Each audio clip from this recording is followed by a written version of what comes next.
Welcome to RM biology. আরও একটি নতুন মাধ্যমিক 2025 সাজেশন সিরিজের ভিডিওতে তোমাদের স্বাগত। আজকে তোমাদের সঙ্গে আমি শেয়ার করব ভূগোল অর্থাৎ জিওগ্রাফি সাজেশন, যেখান থেকে তোমরা কিন্তু 95% কমন পাবে, একদম গ্যারান্টি। তাই অবশ্যই করে কিন্তু ভিডিওটি শেষ পর্যন্ত দেখতে হবে। তোমাদের পরীক্ষা একদম দোরগোড়ায় চলে এসছে, তাই কিছু একদম সহজ সরল প্রশ্ন, অর্থাৎ খুব কম প্রশ্ন, যেগুলো পড়লে তোমরা 95% কমন পেয়ে যাবে, সেই সমস্ত প্রশ্ন দিয়ে কিন্তু আজকের সাজেশনটা সাজানো হয়েছে। তাই চলো বেশি দেরি না করে ভিডিওটি শুরু করা যাক। তো সব থেকে প্রথমে আমরা কি দেখবো, ম্যাপ পয়েন্টিং যেটা হয়।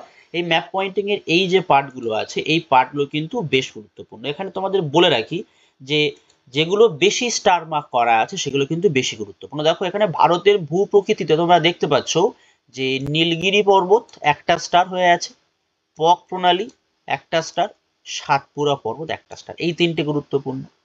জলসম্পদ থেকে একটি পশ্চিম বাহিনী নদী, মহানদী, এই দুটো গুরুত্বপূর্ণ। জলবায়ু থেকে শীতকালীন বৃষ্টিপাতযুক্ত অঞ্চল, এটা গুরুত্বপূর্ণ। উত্তর পূর্ব ভারতের সর্বাধিক বৃষ্টিপাত কেন্দ্র, এটা গুরুত্বপূর্ণ। মৃত্তিকা থেকে দাক্ষিণাত্যের কৃষ্ণ মৃত্তিকা অঞ্চল, এটা গুরুত্বপূর্ণ। এবং পূর্ব ভারতের একটি লবণাক্ত মৃত্তিকাযুক্ত অঞ্চল, এটা গুরুত্বপূর্ণ। ভারতের স্বাভাবিক উদ্ভিদ দেখো একটাই দেয়া আছে, ভারতের অরণ্য গবেষণাগার। যদি এদের মধ্যে আমরা বিচার করি তাহলে এটা তিনটে স্টার, এটা কিন্তু বেশি গুরুত্বপূর্ণ। ভারতের কৃষিতে দক্ষিণ ভারতের কফি উৎপাদন বলয়, ভারতের গম উৎপাদক অঞ্চল, ভারতের কফি গবেষণা কেন্দ্র তিনটে স্টার, ভারতের কেন্দ্রীয় গম গবেষণা কেন্দ্র তিনটে স্টার। ভারতের শিল্প যদি আমরা দেখি, পেট্রো রসায়ন শিল্প কেন্দ্র ভারতের বৃহত্তম যেটা। তারপরে হচ্ছে একটি রেল ইঞ্জিন নির্মাণ কেন্দ্র, এটা গুরুত্বপূর্ণ। ভারতের বৃহত্তম মোটর গাড়ি নির্মাণ কেন্দ্র। ভারতের জনসংখ্যা যদি দেখি, পূর্ণ কেন্দ্রশাসিত অঞ্চল, ভারতের সর্বাধিক জনঘনত্বযুক্ত রাজ্য, ভারতের বৃহত্তম মহানগরটা নেই, পশ্চিম উপকূলের একটি মহানগর গুরুত্বপূর্ণ। পরিবহন যোগাযোগ ব্যবস্থা থেকে দেখলে আমরা দেখতে পাচ্ছি দক্ষিণ ভারতের একটি আন্তর্জাতিক বিমানবন্দর, এটা বেশ গুরুত্বপূর্ণ হয়ে চলেছে। যদি মার্কস 1-এর প্রশ্নে আমরা চলে আসি, বহির্জাত প্রক্রিয়া তাদের সৃষ্ট ভূমিরূপ থেকে দুটি শিব বালিয়ারির মধ্যবর্তী অংশকে কি বলে? পৃথিবীর বৃহত্তম উপত্যকা হিমবাহের নাম কি? পৃথিবীর বৃহত্তম জলবিভাজিকার নাম কি? পৃথিবীর বৃহত্তম নদী অববাহিকার নাম কি? তারপরে হচ্ছে প্রান্ত গ্রাবরেখা আর বিশ্বের গভীরতম গিরিখাত, এটা অত্যন্ত গুরুত্বপূর্ণ। ভারতের উচ্চতম জলপ্রপাতের নাম কি? সুন্দরবনের কোন দ্বীপ বিশ্ব উষ্ণায়নের প্রভাবে সম্পূর্ণ নিমজ্জিত হয়ে গেছে? এরপর যদি আমরা দেখি, বায়ুমণ্ডল থেকে চীন সাগরে সৃষ্ট ক্রান্তীয় ঘূর্ণাবর্তকে কি বলে? পৃথিবীর সর্বাপেক্ষা বিধ্বংসী ঘূর্ণিঝড়ের নাম কি? পর্বতের কোন ঢালে বৃষ্টিচ্ছয় অঞ্চল সৃষ্টি হয়? বায়ুমণ্ডলের কোন স্তরকে সমমণ্ডল বলে? বায়ুর চাপ কোন যন্ত্রের সাহায্যে মাপা হয়? বায়ুর চাপ মাপার একক কি? বিশ্ব উষ্ণায়ন সৃষ্টিকারী প্রধান গ্রিনহাউস গ্যাসটির নাম কি? এগুলো কিন্তু গুরুত্বপূর্ণ। বাকি প্রশ্ন গুরুত্বপূর্ণ, এগুলো কিন্তু বেশ গুরুত্বপূর্ণ। তারপর কোন তিথিতে ভরা জোয়ার সৃষ্টি হয়? ক্রান্তীয় সমুদ্রে কোন ধরনের সমুদ্র স্রোত সৃষ্টি হয়? বর্জ্য ব্যবস্থাপনাতে সিএফসি কোন প্রকারের বর্জ্যের উদাহরণ? একটি বিষাক্ত বর্জ্যের নাম লেখো। দুটি কঠিন বর্জ্যের উদাহরণ দাও। প্লাস্টিক কোন ধরনের বর্জ্য? এগুলো কিন্তু গুরুত্বপূর্ণ। এরপরে ভারতের যে পার্ট আছে সেখান থেকে যদি আমরা দেখি, এই দ্বিতীয় প্রশ্নটি গুরুত্বপূর্ণ, তৃতীয় প্রশ্নটি গুরুত্বপূর্ণ, পঞ্চম প্রশ্নটি গুরুত্বপূর্ণ, ষষ্ঠটি গুরুত্বপূর্ণ, অষ্টম প্রশ্ন গুরুত্বপূর্ণ, নবম, দশম, তারপরে এই 11 নম্বর প্রশ্ন, 14 নম্বর প্রশ্ন, 17 নম্বর প্রশ্ন। এখান থেকে কিন্তু বড় এটা পার্ট, এখান থেকে কিন্তু অনেকগুলো 1 নম্বরের প্রশ্ন দেয়। তোমরা প্রত্যেকেই জানো 1 নম্বরের প্রশ্ন সাজেশন তেমন কিছু করা যায় না, তাই এতগুলো দেয়া আছে এবং কিছু প্রশ্নে কিন্তু বেশ স্টার মার্ক করা আছে। যেগুলো স্টার মার্ক করা আছে সেগুলো কিন্তু অবশ্যই তোমাদের কিন্তু মনে রাখতেই হবে। যেমন এখানে শিবালিক পর্বতশ্রেণী কোথায় অবস্থিত? ভারতের সর্বোচ্চ গিরিপথ। ভারতের সিলিকন ভ্যালি কাকে বলা হয়? ভারতের মরু অঞ্চলে কোন ধরনের স্বাভাবিক উদ্ভিদ দেখা যায়? ভারতের বৃহত্তম বন্দরের নাম কি? ভারতের বৃহত্তম কেন্দ্রশাসিত অঞ্চলের নাম কি? ভারতের বৃহত্তম উপহ্রদের নাম কি? এই জাতীয় প্রশ্ন কিন্তু তোমরা পেতে চলেছো তোমাদের পরীক্ষায়। এরপরে যদি এই পার্টটা আমরা দেখে নিই, এই উপচিত্র, উপগ্রহ চিত্র আর ভূবৈচিত্র্য সূচক মানচিত্র, তার মধ্যে এই প্রশ্নটা অত্যন্ত গুরুত্বপূর্ণ। তারপরে এই 4 নম্বর 5 নম্বর প্রশ্নটা কিন্তু বেশ গুরুত্বপূর্ণ। এরপর যদি আমরা মার্কস 2-তে চলে যাই, মার্কস 2-র ফার্স্ট যে পার্ট আছে সেখান থেকে ইনসেল বার যে বছর কিন্তু ধরে নাও তোমাদের এসে গেছে, তারপরে ইয়ারদাং, স্বাভাবিক বাঁধ, তারপরে তোমাদের পলল বেজনী, মন্থকূপ, হিমপ্রাচীর, পর্যায়নের সংজ্ঞা, বার্কশুন্ড অত্যন্ত অত্যন্ত গুরুত্বপূর্ণ, এটা মরুদ্যান, এগুলো কিন্তু খুব খুব ভালো করে করে রেখো।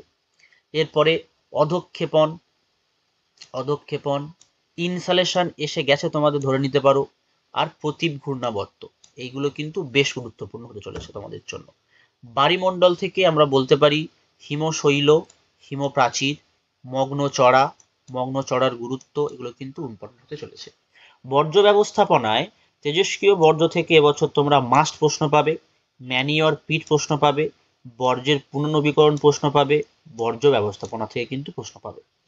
এরপরে যদি আমরা ভারতে দেখি, তাহলে অনুসারী শিল্প, কাম্য জনসংখ্যা, জায়িদ শস্য, দক্ষিণ পশ্চিম মৌসুমী বায়ু ভারতে কোথায় বৃষ্টিপাত হয়, বায়ু ভারতে কোন বৃষ্টিপাত ঘটায়, দুন চাষ, পণ্য সূচক, পুনঃরপ্তানি, পূর্ত শিল্প অত্যন্ত গুরুত্বপূর্ণ।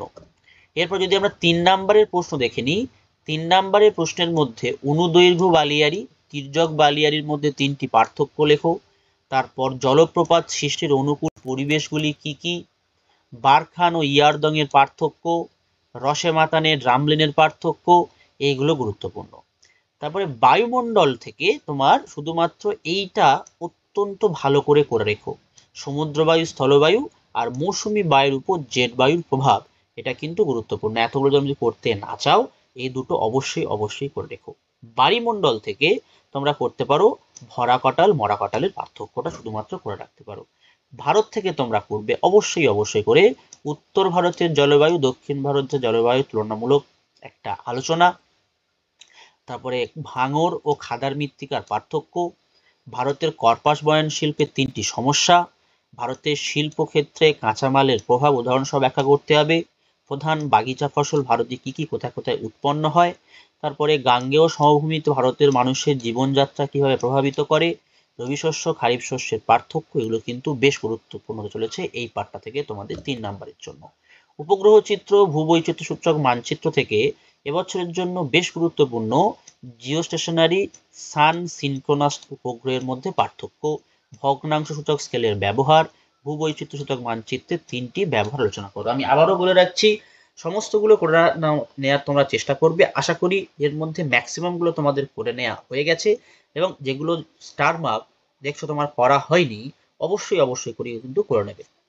এরপরে যদি আমরা মার্কস 5 এর প্রশ্ন দেখি, তাহলে সেক্ষেত্রে বহির্জাত যে পার্টটা আছে, বহির্জাত প্রক্রিয়া, তার মধ্যে সব থেকে গুরুত্বপূর্ণ বায়ুর সঞ্চয় কার্যের ফলে সৃষ্ট 3টি ভূমিরূপের চিত্রসহ আলোচনা, অথবা আরো একটা হিমবাহের ক্ষয়কার্যের ফলে সৃষ্ট 3টি ভূমিরূপের সচিত্র বর্ণনা, এটা আর নদীর ক্ষয়কার্যের ফলে সৃষ্ট 3টি প্রধান ভূমিরূপের চিত্রসহ বর্ণনা। বায়ুমণ্ডল থেকে যেটা গুরুত্বপূর্ণ বিশ্ব উষ্ণায়নের 5টি প্রভাব, চিত্রসহ শৈলক্ষেপ পরিচালন বৃষ্টির সৃষ্টির পর্যায় ব্যাখ্যা করো, পৃথিবীর বায়ুচাপ বলয়ের সঙ্গে নিয়ত বায়ু প্রবাহের সম্পর্ক চিত্রসহ বর্ণনা করো। এই 3টে বেশ গুরুত্বপূর্ণ হতে তোমাদের চলেছে। বায়ুমণ্ডল থেকে আমরা বলতে পারি পৃথিবীর সমুদ্রব্যাপী সমুদ্র স্রোতের প্রভাবগুলি আলোচনা করো, আর চিত্রসহ জোয়ার ভাটা সৃষ্টির কারণ ব্যাখ্যা করো, বেশ গুরুত্বপূর্ণ হতে চলেছে এবছরের জন্য। ভারত থেকে আমরা বলবো কার্পাস উৎপাদন, কফি চাষ, পশ্চিম ভারতের কার্পাস বয়ন শিল্প, তারপরে ভারতের ইক্ষু চাষ, ভারতের চা চাষ, নগরায়নের 3টি প্রধান সমস্যা, ভারতের কিছু সমস্যা সমাধান, ভারতের জনসংখ্যা বন্টনের তারতম্যের 5টি কারণ, ভারতে বর্ষাকালীন শস্য উৎপাদনের জন্য সেচের প্রয়োজন। এই কটা প্রশ্ন কিন্তু তোমাদের জন্য অত্যন্ত অত্যন্ত গুরুত্বপূর্ণ। ঠিক আছে, তো এর পরবর্তীতে তোমরা যদি এমসিকিউ চাও, অর্থাৎ তোমাদের যদি মনে হয় যে এমসিকিউ কোনগুলো ইম্পর্টেন্ট পুরো সিলেবাস থেকে, সেই এমসিকিউ গুলো যদি তোমাদের প্রয়োজন হয় উত্তর সহ, তাহলে তোমরা নিচে অবশ্যই অবশ্যই করে কমেন্ট করো, তাহলে আমি কিন্তু তোমাদের উত্তর সহ এমসিকিউ একটা সেপারেট ভিডিও আপলোড করে দেবো। তো আজকের ভিডিওটি এই পর্যন্ত। যারা চ্যানেল নতুন, চ্যানেলটি অবশ্যই অবশ্যই করে সাবস্ক্রাইব করে নিও।